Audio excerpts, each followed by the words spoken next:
Revolução Cubana e Fidel Castro. Era uma vez uma ilha próxima dos Estados Unidos, cuja capital, Havana, existia um revolucionário, um advogado, que procurou libertar Cuba dos ideais imperialistas. Esse revolucionário chamava-se Fidel Castro. Cuba era uma colônia da Espanha. Os Estados Unidos entrou em guerra com a Espanha e conseguiu tirar Cuba das garras da Espanha. Só que sai das garras da Espanha, entra nas garras do imperialismo norte-americano. Os norte-americanos procuraram governar politicamente Cuba através da emenda Platt, onde eles poderiam montar e desmontar politicamente Cuba conforme o seu bel prazer.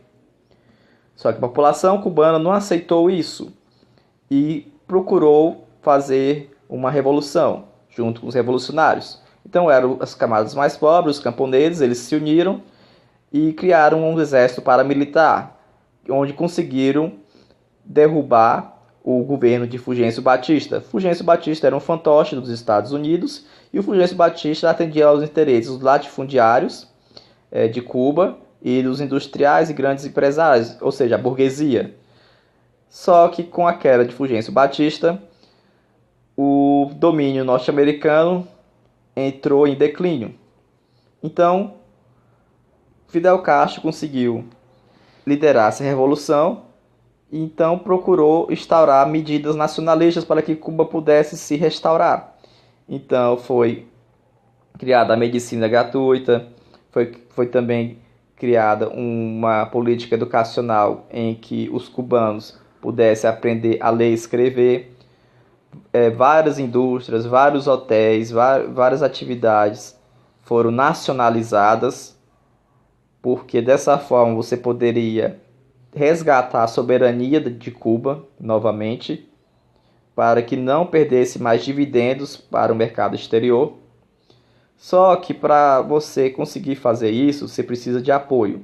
Os Estados Unidos não aceitaram perder para um exército paramilitar. Isso aconteceu quando a população expulsou os marines a pedradas. Então, para poder combater os Estados Unidos, o poderoso exército norte-americano, os cubanos pegaram a ajuda do Nikita, que era o governador da União Soviética.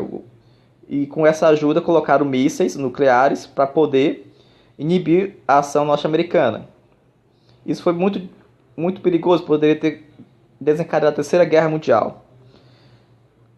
Passando isso, resolvido diplomaticamente, foi criado um embargo econômico para cima da ilha, e a ilha ficou miserável. Então, os cubanos procuraram fazer transações econômicas com países socialistas, Venezuela e outras ilhas com algum tipo de influência socialista.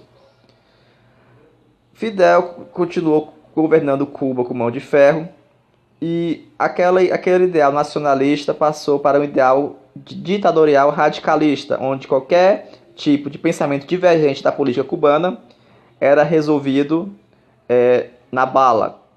Então, centenas de milhares de cubanos morreram na ditadura de Fidel Castro. Então, de herói a vilão tornou-se Fidel Castro, porque começou a governar a ilha com mão de ferro, barrando as liberdades individuais dos cubanos. E isso não é bom, porque você começa a desencadear um processo de miséria absoluta.